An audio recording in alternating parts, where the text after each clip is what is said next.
In the heart of a dense, uncharted forest, there was an old mansion that had been abandoned for decades. The locals spoke of it in hushed tones, warning anyone who dared venture near that the house was cursed. They said that the shadows within whispered secrets, and anyone who listened too closely would be driven mad.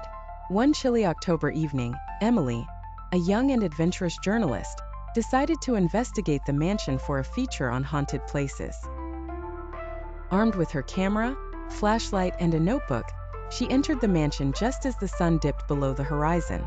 The mansion was a relic of a bygone era, with peeling wallpaper, creaky floorboards, and an air of desolation. Emily's flashlight flickered as she made her way through the dusty rooms, capturing eerie photos and jotting down her observations. The deeper she ventured, the colder the air became, and an unsettling silence enveloped her. Suddenly, Emily heard a faint whisper. At first, she thought it was the wind playing tricks, but the whispers grew clearer, forming fragmented words. "Help us," they seemed to say. "Find the truth." As she followed the whispers, she found herself in the basement. The walls were lined with old portraits, their eyes seeming to follow her every move. In the center of the room was a large, ornate mirror covered with a tattered cloth. The whispers grew louder, now pleading and desperate. With trembling hands, Emily removed the cloth. The mirror was cracked, but she could still make out a shadowy figure in its reflection. The figure's eyes were hollow, its face twisted in agony.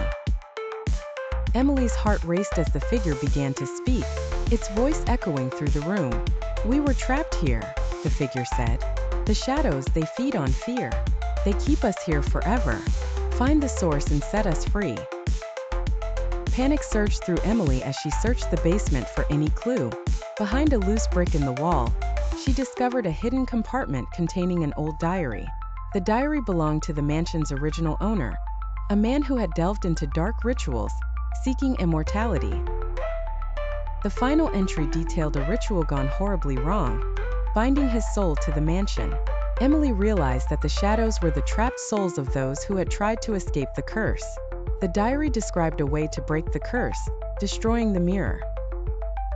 With a determined breath, Emily took a heavy iron rod from the basement and smashed the mirror. The room was instantly filled with a blinding light, and the whispers turned into anguished screams before suddenly falling silent. When the light faded, Emily found herself alone in the basement. The oppressive cold had lifted, and the air felt lighter. She hurried out of the mansion, her heart still pounding, and never looked back. Back in the safety of her home, Emily reviewed the photos and notes from her investigation. Among the images of the mansion, one stood out. A picture of the mirror, but instead of a shadowy figure, there was only a faint, almost imperceptible smile in the reflection.